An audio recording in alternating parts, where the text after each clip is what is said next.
All right, we'll just kind of hop right into it. So the first thing we're going to talk about is fairly broad, just like the resolutional burdens of this topic. First thing you probably noticed is that there isn't an action being prescribed here. And it's actually not as simple as like, do the benefits outweigh the harms? This topic says justified is kind of the operative word, and it's a statement that you're analyzing.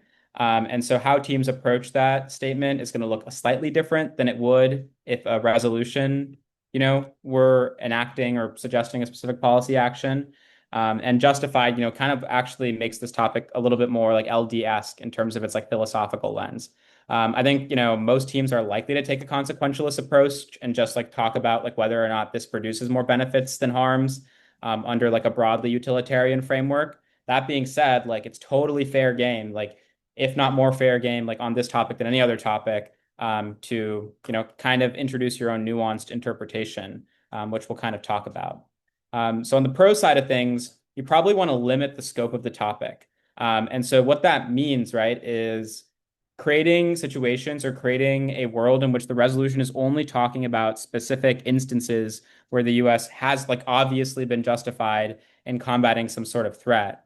I think that like you want to seem like it's important to not seem like you're trying to skirt the topic, right? It's easy to be like, all right, well, the only situation where like we used force to remove an authoritarian leader from power is like this one situation. Like that's gonna seem like you're skirting the topic or avoiding clash. So you don't want to do that. But I think it is fair to limit like what does apply here. Like for example, like an interpretation could look like something like, I don't know, like it had to successfully remove the authoritarian leader from power. And that would be like only considerations of that's all we should consider for what's justified or what's not. On the con side, like you probably want a slightly more vague interpretation of the topic. This allows you to sneak in some of the really bad examples. And, like even some of the current examples, especially given the current presidential administration, you could argue like lend themselves to particular risks. And so you can, also argue that these like negative situations are so negative that the slight benefits achieved or whatever benefits that were achieved by, using force don't outweigh the bad apples, so to speak. Okay, so obviously there are a wide range of examples, and I think examples are going to matter a lot on this topic. Not like, and it's kind of actually for the opposite thing I just mentioned. It's because like there aren't also like infinite examples. There are tangible examples, and there are many tangible examples, but there aren't infinite ones. And so what that means, right, is that there's probably going to be certain things on your judge's mind. Like they might be thinking about like, are they going to talk about this particular operation? Or like, they might be wondering why you're not mentioning a certain instance. But the other thing, right, is that it's going to be hard to ignore a team when they like bring up an example, right? And so like you want to have a working understanding of how all of these like kind of interventions work and uses of force work and whether or not they apply to the topic and what your stance is it on them. Like I would recommend creating a list, honestly, in like a Google Doc or something where you have these examples and you kind of talk detail like if I'm pro, here's my interpretation of what happened. If I'm con, here's my interpretation of what happened. Your interpretation doesn't need to commit you to like saying like, oh, this was like the most successful operation in history. It can be something as simple as like, might not be a perfect example, but it was still justified because, or even if this one example wasn't justified, here's why this one example isn't indicative of a broader trend. And so that could actually prove very useful, right? Because of the tangibility of the issue and the fact that, we like to relate our general abstract, thinking to things that feel real to us. And that's going to matter, especially with tournaments that have more lay judging. Okay, so now we're going to talk about some specific pro arguments. Yeah, so the first one is about the responsibility to protect, which is like a UN norm. It's also, in the literature referred to as R2P. And it talks about kind of how like the involvement of the international community is an obligation by states, and that the US has some sort of like a responsibility, right, to assist in that, like, removal, in this case, removal of authoritarian powers. And so, like, under international law, it is permissible. Obviously, the con can play ball here too, which I'm sure we'll get to. But this could be useful for establishing the justified element of it. In fact, you could even take a stance that's like, even if it doesn't lead to good outcomes, as long as it's international law and consistent with international law, then that makes it justified. Because, like, otherwise, like, there could be like an infinite variable of ethics that could determine whether or not the US is, bound to act in certain ways or not bound to act in certain ways. But accordance with international law in some capacity offers somewhat of a concrete like floor to work with. Then, of course, there's humanitarian intervention, and it follows a sort of similar structure. You should talk about like obviously the big impacts of authoritarianism. In fact, I predict a lot of teams will kind of establish like as their cases, like oh, like just observations about why authoritarian regimes are bad. In fact, I'd be like, expecting most teams to have more than 25% of their case dedicated to this. And while I think, like it's not bad for you to do that, you don't want to do this too much, right? Because that obviously is only one part of the resolution, and probably the part that's the least controversial. But, in front of like lay judges, if teams don't push back on you, if you can really stress like how bad authoritarian regimes are, like that could definitely be to your benefit. And if teams do that, right, remember that you don't have to disprove that claim to win the debate. You just have to win that it doesn't make it justified, which I think is easier said than done, and we'll get to later. And so, like, you want examples here, like Venezuela's potential example you could cite, right? Remember I told you about like, playing both sides of the issue. The actual action like didn't result in that many deaths, and many would consider it like a strategic success in the sense that like the operation was executed well. Now, whether or not the international ramifications of that intervention are good or bad is a separate issue. But this could also maybe point to like a future in which these operations are calculated with a little bit more precision, and that precision can perhaps allow you to overcome some of the negative examples. And of course, right, like you would want to establish other mechanisms aren't working, like diplomacy and sanctions. And so that would be like a good way of saying that, like, even if intervention isn't, perfect, the fact that it kind of is like the best thing that can work indicates that it's justified. All right. And then, of course, democratic peace theory. We kind of alluded to the benefits of democracy, or the harms of authoritarianism being a huge like selling point for the pro. On the converse of that, you can also sell the benefits of democracy, or the idea that like, democratic countries promote peace. And so this is like a thing in the body of literature, democratic peace theory. There's a lot of literature supporting it. And like in your typical debates, this may be a little bit overlooked. Like it's sometimes like read as like answers to like, democracy good, like DPT fails or something like that. But like the removal like the installing of democratic leaders can create long-term peace. And then you could obviously talk about why peace is good. So, you can talk about maybe like the harms of authoritarianism, but also more directly the benefits of democracy and what that can bring for a country. And this is kind of a good starting point for you to do that. And then, of course, you can talk about threats to the US and frame it in terms of US interest, right? So this action is asking whether the US is justified in doing certain things. And so I think if you can establish that there are unique threats to the US, that would then make it justified.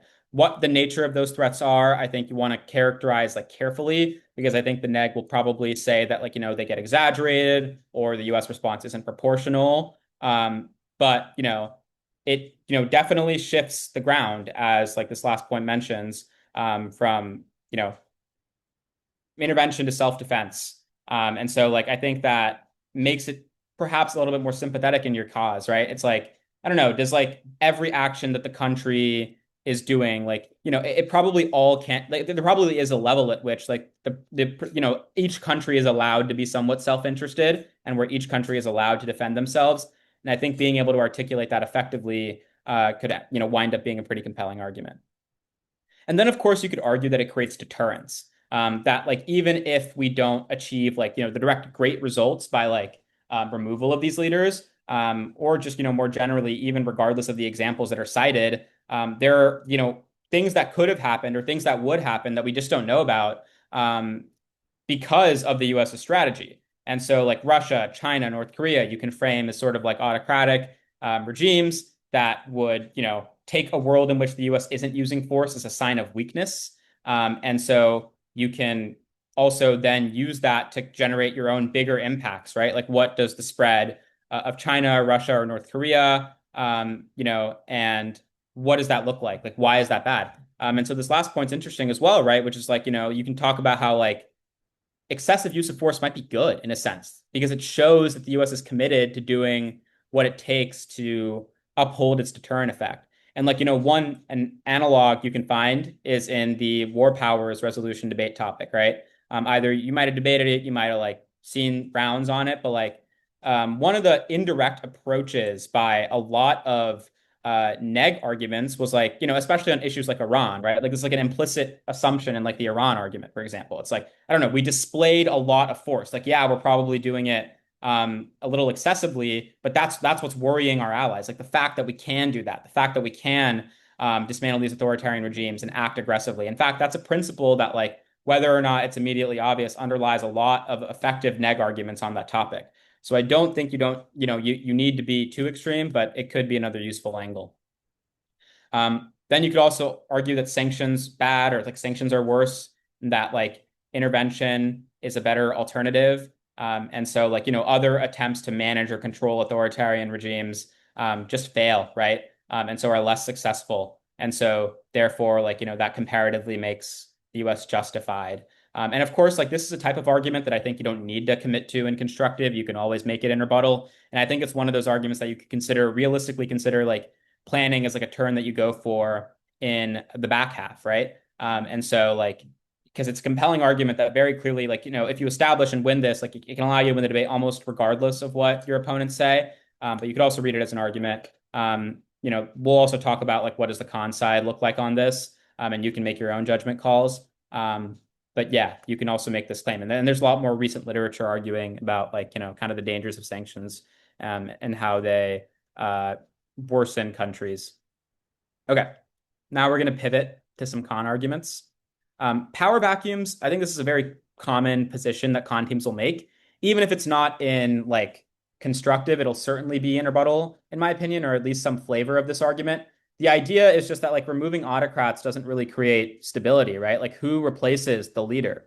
Like this says remove, the resolution says remove authoritarian leaders from power, right? Like not like replace it. Like sometimes those operations involve like installing a replacement or supporting a replacement. But even then, right, that doesn't necessarily lead to like the cleanest conditions. And so you can argue that the instability generated by the transition is itself bad. And that could even lead to the kinds of things that actually worsen authoritarianism.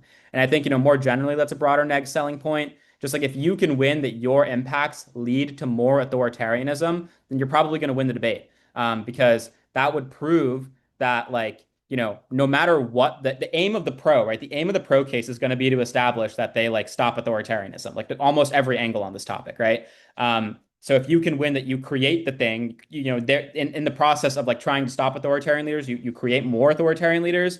That could be very useful for weighing. And of course, just circumventing the benefits, right? Even if a leader is removed, right? Like, yes, we understand that authoritarian leaders are bad, right? But if the leader is removed, but the negative effects still exist, right? Created by instability, bad leadership, then does it really make it successful?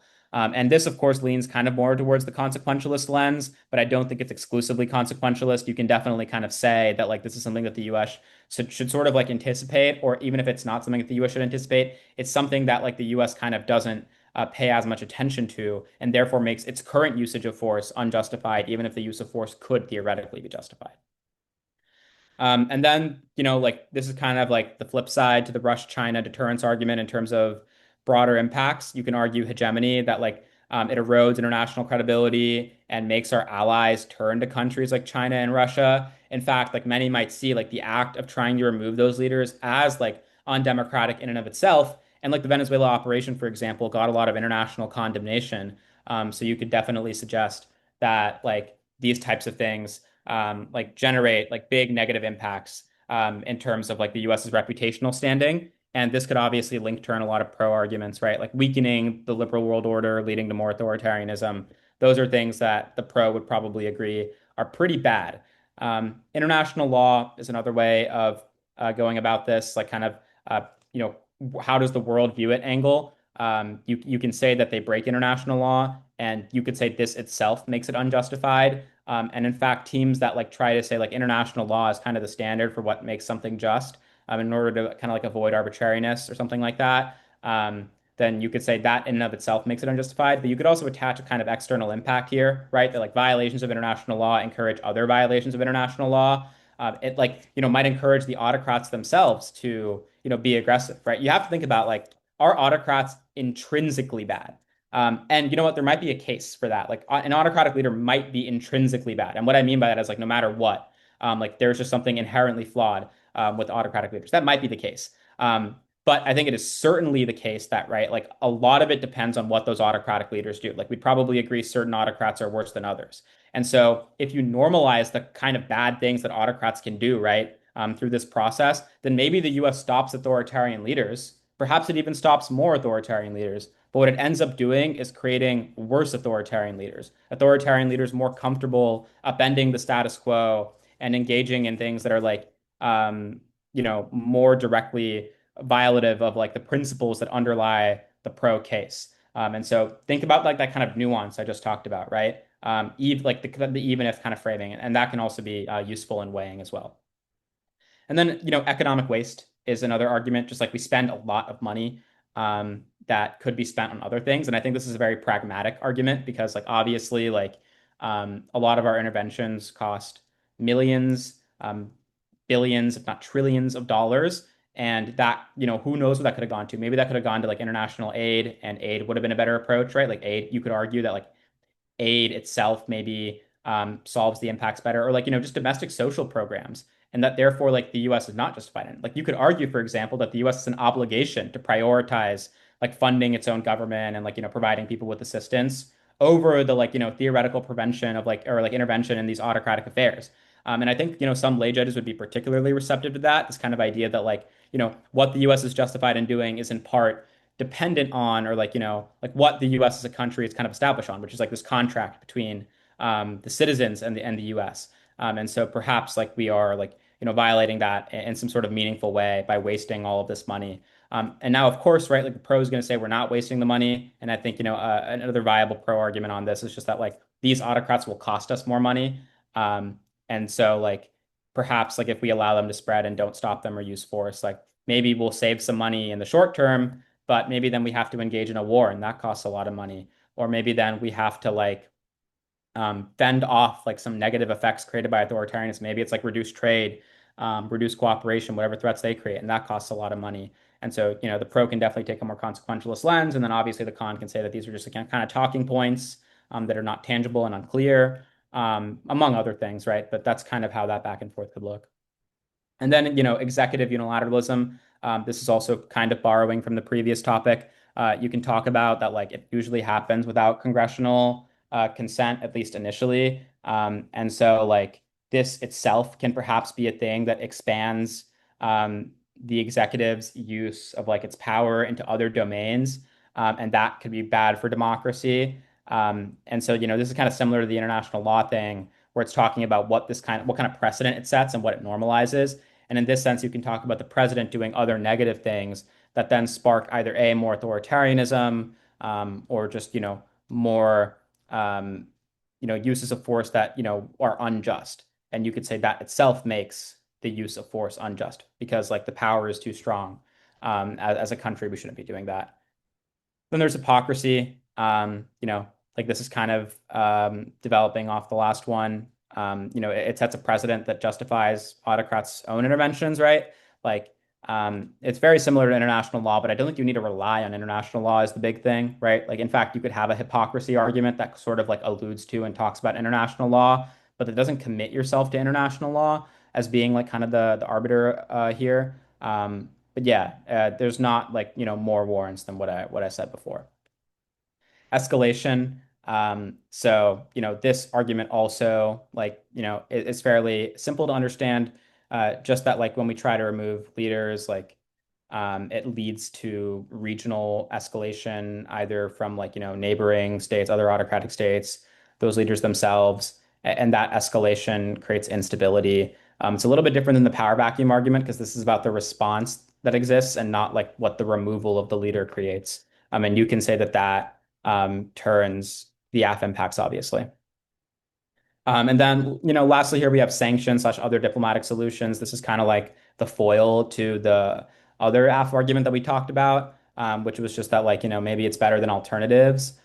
You could say that there are better things the US, could or would be doing to like stop authoritarian leaders, to manage them, perhaps, or to even like, remove them from power. And so, you could definitely use this, consideration of alternatives. And I think, in some way, like a consideration of alternatives will probably make its way into most debates in fact, like if you think about it, it's kind of hard to determine whether or not an action is like ethical, desirable, or even good if we don't know what the alternative to that action would have been, right? Like we could say that like, saving like a baby is good, right? But like if you knew, for example, that like, you didn't actually save the baby and you just press a button that was right next to you would save the baby and also just like eliminate all the problems in the world, then obviously like, you should probably just not save the baby directly and press the button. But the point there is, right, like you obviously kind of need to know what the two sides of things are to determine whether or not something in and of itself can be ethically desirable. Obviously, like this isn't the only like I'm not like saying this is like the only moral like criterion, but like this is something you could definitely consider. Another thing to think about, and I think this is like an interesting way of like framing the neg that I really like, is that like you don't need to prove that the US would do something better, or even that it would do something well. This resolution asks, is the US justified in using force to remove authoritarian leaders from power? And I think that kind of phrasing, all you need to say is that the US could have done something better, right? Like, so for example, if a bank robber goes to a bank and says like I'm either gonna like just take all the money from the bank or like blow up the store, right? And they say like I'm gonna spare everyone, I'm gonna take the money from the bank. Does that make taking from the bank like ethically justified? Like no, because guess what? You could have done neither of those things. And so I think when explaining that the US is not justified in doing these actions, all you really need to say, and obviously the pro will push back on this, but from the perspective of the con, is like well, there are things that could be done, right? There are things that could be done. The fact that the US chooses to ignore them or that it's inconsistent with US policy just means that other US policies are not justified too, right? And so merely proving that there is a viable ethical or more ethical alternative that the US could adopt is sufficient. And I think, this can spin you around like sanctions bad, for example. Like you could say, okay, maybe there's a right way to do sanctions. Maybe like, for example, the US doesn't do them well, but there is a right way to do them. And then it would like kind of spin that back on the pro to then say that like, well, there's something inherently wrong with sanctions or, whatever these other diplomatic solutions are. And I think that that debate probably favors the con. And, I think another thing that didn't really mention on the pro, but, since this is kind of like the end, is that like as the pro, you could also define, or maybe as like either side, honestly, it really depends on what angle you want to take. You could define sanctions as force. Uh, like force in its like, like dictionary sense, like the big thing is like it involves elements of coercion to like achieve an end. Um, I don't think all force has to be military force, at least, right? At least I think that is true. I think you could viably argue that sanctions count as force, and we can use and like using sanctions to remove authoritarian leaders from power. You could maybe argue like is part of something that's encapsulated by the resolution, and so that could play into either the pro or the con side. Depending on what you think it favors and how you want to frame your arguments based off of that. If I'm the con here, right, I might not say that like we're using I might not say like for example that sanctions aren't forced, but I could say that like for example like instead of trying to remove the leader from power, like the better thing would be to get the leader to engage in certain concessions, and that could be really effective. Like sanctions like could lead to like liberalization, for example, or privatization of business. And there's actually examples of that, right? Where like you can create some sort of leverage without removing the person from power. By applying a certain amount of pressure. That pressure isn't directed at removing the leader from power, right? But rather directed at like improving the conditions of the people that the leader lives within or making that leader better, right? Or perhaps like not removing that authoritarian leader from power, but creating a better system for that leader's, power in and of itself, right? Like that leader can continue to exist, but like the next time an election rolls around, perhaps it is slightly more democratic. And I think that you could argue that's that's a viably better way of approaching policy and foreign policy than just outright removing leaders from power.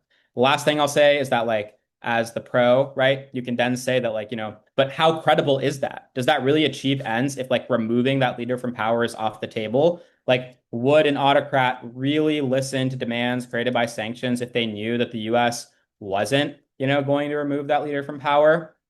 Now, that being said, as the con, the way you could play back on that argument, and in a sort of complicated way, is by saying that our other countries don't need to know that. Like the U.S. intention can always be Like we're not going to remove the leader from power. However, we can always like act like we are going to. And, acting like we're going to do something but not doing it is not doing something to achieve the end, right? It's not doing something to achieve the end that like we're pretending to do, right? Like it's trying to do the goal, but like we're lying about it in the process. But as the pro, you could then say like, well, you need some credible examples for that ever to work, right? And the con would say sort of like you don't need actual examples. Like the threat of losing power is in and of itself sufficient for these, autocrats then kind of consider U.S. pressure viable or working to like achieve positive ends.